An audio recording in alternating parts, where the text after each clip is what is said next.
Alrighty, so first of all, we've got the simple circuit that we've been talking about so far. But when we draw these, there is sort of like an expedited way that we tend to draw these circuits to make it a little bit easier. So now instead of drawing like a whole picture of a battery, when we draw a battery, we literally draw it like two lines, a big line and a small one. The big line is our positive and the small is our negative. And we label those just to show what's happening. And then our wires, we'll just show like a little box going through to go to our bulb, which will be like a circle with an X through it.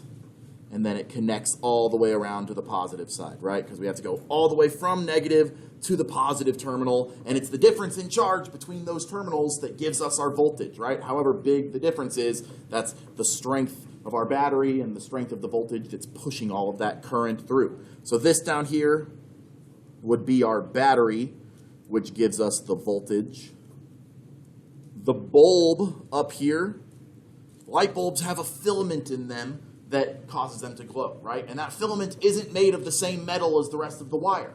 It's actually made of something that has a little bit more resistance than the wire it goes through.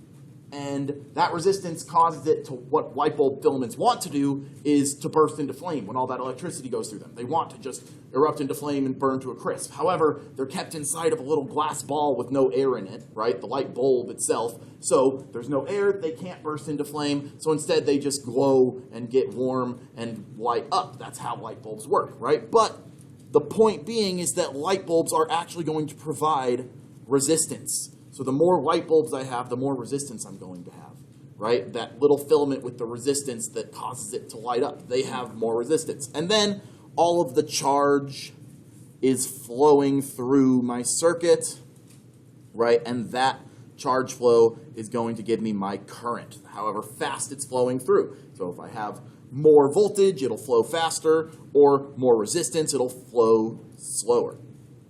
So what we're learning about today is different types of circuits. We have what we call series circuits and parallel circuits. Now a series circuit, right, is when we have a bunch of the devices that we're powering with our circuit, in the case that we've been talking about, light bulbs, right?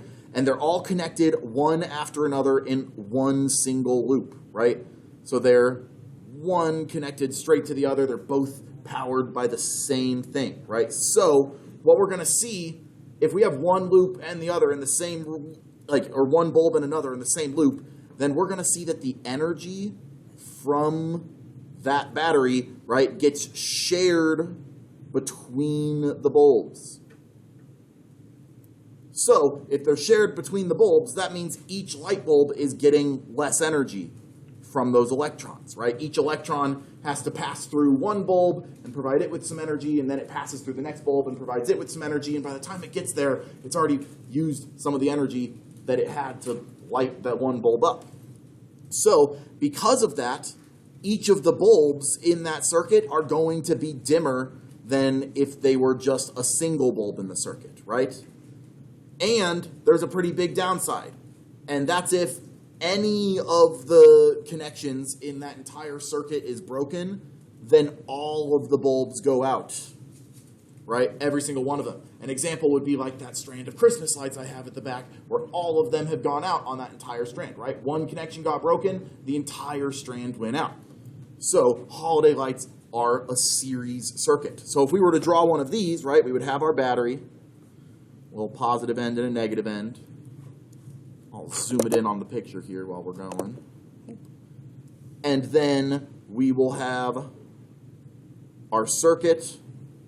There's one bulb here and another bulb here, and then it connects down to here. Right, and on these circuits, one thing we like to do as well is draw the direction of the charge flow. So they always go from the negative to the positive, right? We can draw little arrows going around up on this one. We can draw the same thing, just so we always know, right? The electrons are negative. They're pushed by that negative terminal because all of the negatives repel each other towards the positive terminal that they're attracted to. So we have that charge flow going around our circuit. So this is a series circuit, right? Not the greatest innovation, right? It makes for some cool, pretty twinkly lights, but lots of downsides. Everything's dimmer, and one light goes out, they all go out, right? The frustration of the holidays that I experience in here all year round with my Christmas lights. So the other kind of circuit that we have is called a parallel circuit. And this one has a little bit more of an advantage to it. So in a parallel circuit, all of the devices, in this case again, all of our light bulbs, are connected in separate loops. So they're all connected in separate loops, meaning there's multiple paths that the charge can follow. So I'm going to just draw the picture here first. So we have our battery, right? There's the positive end and the negative end. And we're going to see that there will be one loop here with my light bulb. And there's another loop here with another light bulb. So what this does, right, is it gives our charge multiple paths. So if I had my charge from the negative end, it can go up here, and then it can hook a sharp left and go through this loop. Or if this light bulb goes out, if this circuit right here is broken, let's say I have a little point right here, and I break the connection right there. Now the charge can't go this way, but it can go up through here still, right? So we'll have two separate loops that it can go through. So if there's another connection up here that gets broken, it can still go through here, or if this one gets broken, it can still go up here. So no matter which part of the circuit goes out, there's still a path for the energy to go. And the nice thing about this is, right, the electrons don't have to pass through two bulbs. The electron either goes from my battery this direction through this bulb or this direction through this bulb. In other words, the energy carried by my electrons is not shared, right? So that means each bulb gets the full energy from the electrons that take its path.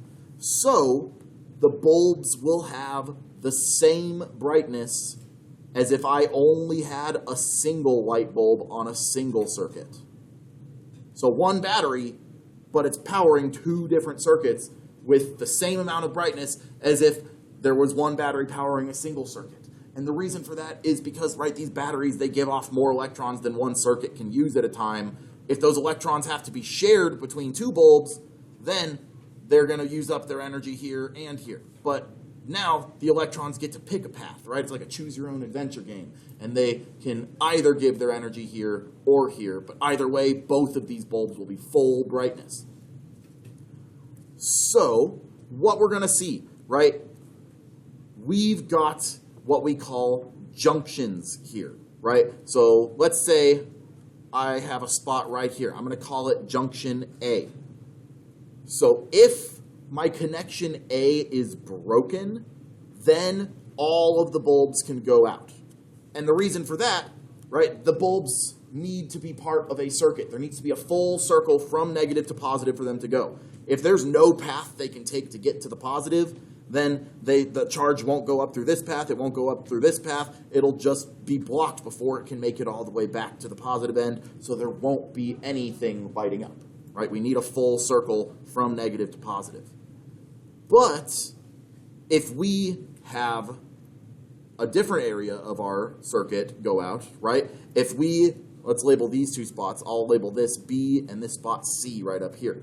So if connection B or C is broken, right, only the bulb in that loop goes out. So if B goes out, or B is broken, right, if this is like a switch and I open up the switch so the charge can't flow there, then this light bulb will go out, but this one won't. And same thing, if this is a switch and I open it up or I like disconnect the wire here, then this light bulb goes out, but this one keeps working. So this is why the majority of the circuits in your house are actually wired in parallel like this, right? Because then if one circuit experiences an outage, right, the others can all still keep working. Your whole house doesn't just shut down because a light bulb turns off, right? That would be ridiculous. So today we are going to get a chance to actually